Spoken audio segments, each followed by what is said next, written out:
విశాఖపట్నంలో జరిగిన rational use of blood and blood products జాతీయ వర్క్ షాప్ లో పాల్గొన్న ఆరోగ్య శాఖ మంత్రి Satyakumar Yadav give blood give life అనే పుస్తకాన్ని ఆవిష్కరించిన మంత్రి ఈ మేరకు ఆయన మాట్లాడుతూ రక్తం ప్రతి మనిషి ప్రాణధారం, దాని సమర్థ వినియోగం సమయానుసారం అందుబాటులో ఉంచడం ఆరోగ్య రంగానికి అత్యంత అవసరమని అన్నారు. బ్లడ్ ప్రొడక్ట్స్ ఒక జాతీయ సదస్సు రక్తము రక్త కాంపోనెంట్స్ మీద వాడకం వినియోగం మీద ఒక జాతీయ సదస్సు విశాఖపట్నంలో నడుస్తుంది.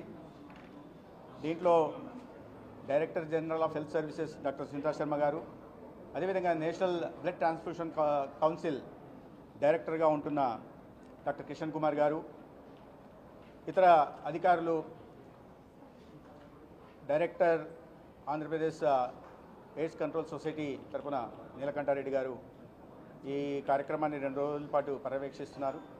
దీనికి దేశవ్యాప్తంగా 29 రాష్ట్రాల నుండి, కేంద్రపాలిత ప్రాంతాల నుండి అనేక మంది ప్రతినిధులు రావడం జరిగింది. రక్తం మనిషికి ఎంత ముఖ్యమైందో మనందరికీ తెలుసు. రక్తం లేకపోతే శరీర భాగాలకి ఆక్సిజన్ అందదు. రక్తం లేకపోతే ఇతర శరీర భాగాలకి న్యూట్రియంట్స్ అందవు. రక్తం లేకపోతే ఇతర భాగాల నుంచి కార్బన్ డైఆక్సైడ్ సేకరణ జరగదు. రక్తమే లేకపోతే ఈ వ్యర్థ పదార్థాలని కిడ్నీకి, లివర్కి చేర్చడం జరగదు. మొత్తం రక్తం లేకపోతే మనిషి మనుగడే అసాధ్యమైన విషయం మనకు అందరికీ తెలుసు. మనిషి జీవితంలో రక్తం అనేది చాలా ముఖ్యం.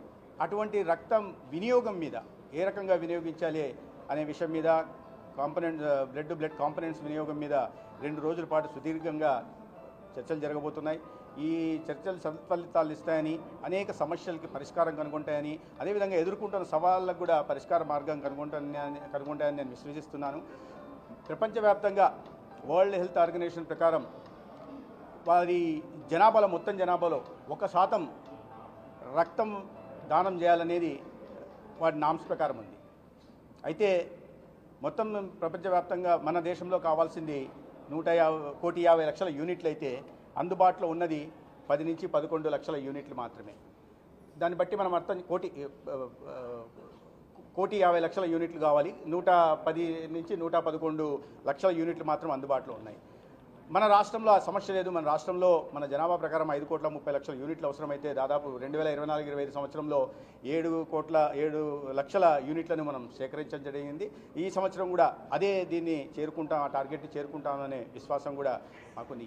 దీని ప్రధాన ఉద్దేశం ఏంటంటే, ఏ వ్యక్తి కానీ, ఏ పేషెంటు బంధువులు కానీ రక్తం కోసం ఇతర ప్రాంతాలకు పరిగెత్తాల్సిన అవసరం లేదు. సకాలంలో రక్తం అందక ప్రాణం పోకూడదనే విషయాన్ని మనం గుర్తించాల్సి ఉంది. మన రాష్ట్రంలో ఈ అడల్సెంట్ల ఏజ్లో ఉంటున్న వాళ్ళు 51% అనీమియాతో బాధపడుతున్నారు. అదేవిధంగా 33% బాలింతలు అనీమియాతో బాధపడుతున్నారు. అదేవిధంగా 2,000 చిల్లరకు పైగా ఈ సికిల్ సెల్ అనీమియాతోను, దాదాపు 2,000 మంది హీమోఫీలియాతోను, అదేవిధంగా 2,000 మంది దాకా ఈ తలసేమియాతో, అంటే రక్త సంబంధిత బాధలతో, బ్లడ్ డిజార్డర్స్తో బాధపడుతున్నారు. వారికి బ్లడ్ ట్రాన్స్ఫ్యూజన్ అవసరం ఉంది. అందుకని దీనివల్ల రక్తం ట్రాన్స్ఫ్యూజన్ ఎప్పుడు చేయాలి, ఎంత సేఫ్గా చేయాలి, అదేవిధంగా రక్తాన్ని అందుబాటులో ఎలా ఉంచాలి అనే విషయం మీద చర్చలు జరుగుతూ ఉన్నాయి. ఈ వర్క్షాప్లో సుదీర్ఘంగా చర్చలు జరపడం జరుగుతుంది. మన రాష్ట్రానికి వచ్చేసరికి రాష్ట్ర వ్యాప్తంగా 394 బ్లడ్ బ్యాంక్స్ ఉంటే దాంట్లో 205 బ్లడ్ బ్యాంకులు ప్రభుత్వ ఆసుపత్రుల్లో ఉన్నాయి. 189 ప్రైవేటు రెడ్ క్రాస్ ద్వారా కానీ, ఇతర చారిటబుల్ సంస్థలు కానీ, ప్రైవేట్ ఆపరేటర్ల దగ్గర ఉన్నాయి. ఉంటున్న 205లో 154 ఈ బ్లడ్ స్టోరేజ్ యూనిట్స్ ఉన్నాయి. అదేవిధంగా 54 బ్లడ్ కాంపోనెంట్ సెపరేటర్ సెంటర్స్ మన రాష్ట్రంలో ఉన్నాయి. అయితే ఒక లక్ష్యాన్ని పెట్టుకున్నాం. ఈ బ్లడ్ ప్రాధాన్యత ఒకటి యువతలో తెలియజెప్పడం, చాలా యువతలో తెలియజెప్పడం, వాళ్ళలో అవగాహన కల్పించడం, రక్తదానం చేసే విషయం మీద చెప్పడం. ఒక నివేదిక ప్రకారం 85% మంది యువత రక్తదానం చేయట్లేదు. ఎందుకంటే దాని వెనకాల అనేక రకాల భయాలు, ఆందోళనలు ఉన్నాయి. రక్తదానం చేయడం వల్ల బలహీనపడిపోతామని చెప్పి, లేదా ఇన్ఫర్టిలిటీ సమస్య వస్తుందని చెప్పి, లేదా కొన్ని మతాల్లో రక్తదానం చేయడాన్ని ఒక పాపంగా కూడా పరిగణిస్తున్న నేపథ్యంలో యువతలో అవగాహన కల్పించడం, అనేక మంది ముందుకు రావడం. ఒక్క యూనిట్ రక్తం అనేది 3 ప్రాణాలను నిలబడుతుంది అనే విషయాన్ని కూడా యువతలోకి, సమాజంలోకి తీసుకెళ్లే ప్రయత్నం చేస్తున్నాం. ఇవాళ అదేవిధంగా 45% మంది ఇవాళ మొత్తం జనాభాలో ఎలిజిబిలిటీ ఉంటున్న వాళ్ళలో 40% కన్నా ఎక్కువ మంది రక్తం ఇవ్వడానికి రావట్లేదు. 18 సంవత్సరాలు నిండిన వాళ్ళు ఇవ్వాలి. రక్తదానం చేయడం అనేది ఆ పేషెంట్ ప్రాణాలను కాపాడమే కాకుండా ఎవరైతే రక్తదానం చేశారో వారికి కూడా ఉపయోగకరం ఉంటుంది. శరీరంలో మలినాలు తొలగిపోతాయి, శరీరంలో రక్తపోటు తగ్గుతుంది, క్యాన్సర్ బారిన పడే ప్రమాదం తగ్గుతుంది. ఇట్లాంటి అనేక రకాలైన ఉపయోగాలు ఉన్నాయి. వీటిని ప్రజల్లోకి తీసుకెళ్లాలా, విస్తృతంగా మహిళల్లోకి, యువకుల్లోకి తీసుకెళ్లాలా. రక్తదానం వెనక ఉన్న పవిత్రత గురించి వారికి తెలియజెప్పే ప్రయత్నం చేస్తున్నాం. అదేవిధంగా అదే సమయంలో ఈ మా గవర్నమెంట్ హాస్పిటల్లో కూడా వీటిని స్ట్రెంథన్ చేసే దిశగా ప్రయత్నం చేస్తున్నాం. 173 కమ్యూనిటీ హెల్త్ సెంటర్స్లో ఒక 67 బ్లడ్ కాంపోనెంట్ సెపరేటర్స్ కూడా కొత్తగా ఏర్పాటని లక్ష్యం పెట్టుకున్నాం. అదేవిధంగా ఏరియా హాస్పిటల్లో కూడా 37 బ్లడ్ కాంపోనెంట్ సెపరేటర్ సెంటర్స్ని ఏర్పాటు చేయాలని, టీచింగ్ హాస్పిటల్స్లో 11 ఏర్పాటు చేయాలని లక్ష్యంగా పెట్టుకున్నాం. దీని వెనుక ప్రధాన ఉద్దేశం ఏ వ్యక్తి కూడా ఈ రాష్ట్రంలో రక్త అందుబాటులోకి రాక లభ్యత లేని కారణంగా ప్రాణం కోల్పోకూడదు. ప్రధానంగా బాలింత మహిళలు ప్రసవం సందర్భంగా బ్లీడింగ్ కారణంగా, బ్లడ్ హెమరేజ్ కారణంగా మరణాలు సంభవిస్తున్నాయి. నిన్న కూడా తుని అనే ప్రాంతంలో మనం చూసాం. ఆగకుండా హెమరేజ్ జరిగిన కారణంగా ఒక దురదృష్టకరంగా ఒక మహిళ మరణించింది. అటువంటి సమస్యలు భవిష్యత్తులో రాకుండా మరి సుదీర్ఘ ప్రాంతాలు, మరి గిరిజన ప్రాంతాల్లో ఆ సమస్యలు రాకుండా ఉండడం కోసం ఇవాళ అవగాహన ఈ వర్క్షాప్ ఇక్కడ నిర్వహిస్తే దాని ద్వారా 2 రోజులు మీడియా కారణంగా ప్రజల్లో, యువతలో ఒక అవగాహన కలుగుతుంది.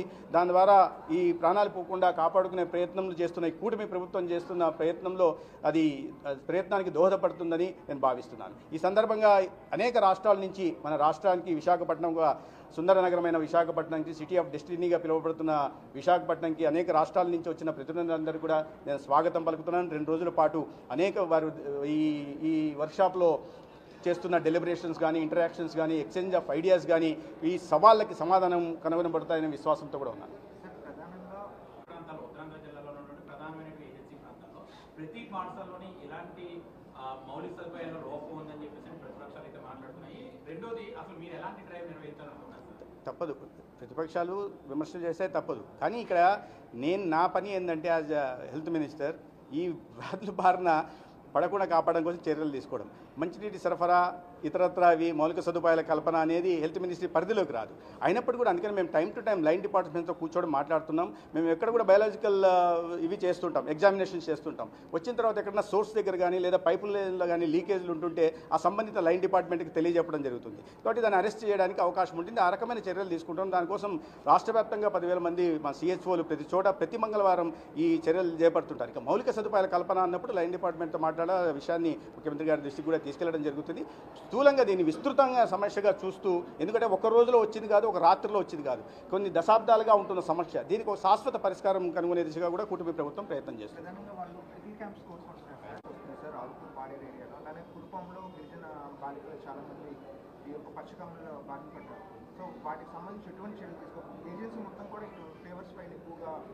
ఈ సమస్యలు ఉన్నాయి, ప్రతిసారి కూడా చర్యలు తీసుకోవడం జరుగుతుంది. కేంద్ర ప్రభుత్వం సహకారంతో దోమతెరలను అందించడం జరుగుతుంది. అయితే అనేక చోట మీరు వాటర్ బోర్న్ డిసీజెస్ కానీ, వెక్టార్ బోర్న్ డిసీజెస్ కారణంగా గిరిజన ప్రాంతాల్లో అనేక సమస్యలు ఎదుర్కొంటున్నారు. ప్రధానంగా ఈ రహదారి లేకపోవడం కూడా సకాలంలో వైద్యం అందలేని పరిస్థితులు ఉంటుంది. వాటిని ఆ సమస్య పరిష్కారం కోసం గౌరవ ఉప ముఖ్యమంత్రి గారు పవన్ కళ్యాణ్ గారు కూడా అనేక సందర్భాల్లో వెళ్ళడం, అక్కడ రోడ్ల రహదారుల నిర్మాణం చేయడం జరుగుతుంది. అదేవిధంగా అవగాహన కల్పించే ప్రయత్నం చేస్తున్నాం. ఈ సందర్భంగా ఎప్పుడైతే vector borne disease, water borne diseases ప్రబలే అవకాశం ఉందో ఆ సందర్భంగా డోర్ టు డోర్ సర్వేలెన్స్ చేయడం, door to door anti larval operations చేపట్టే ప్రయత్నం కూడా మా మలేరియా డిపార్ట్మెంట్ వాళ్ళు చేస్తున్నారు. అయినప్పటికీ కూడా కొన్ని చోట్ల అవగాహన లేకపోవడం వల్ల ఆ దోమల ఎక్స్పోజర్ కారణంగా వీటి బారిన పడుతున్నారు. అయితే వీటి మీద మరింత విస్తృతంగా చర్యలు చేపట్టడం, దీని మీద చర్చ జరగడం అవసరం.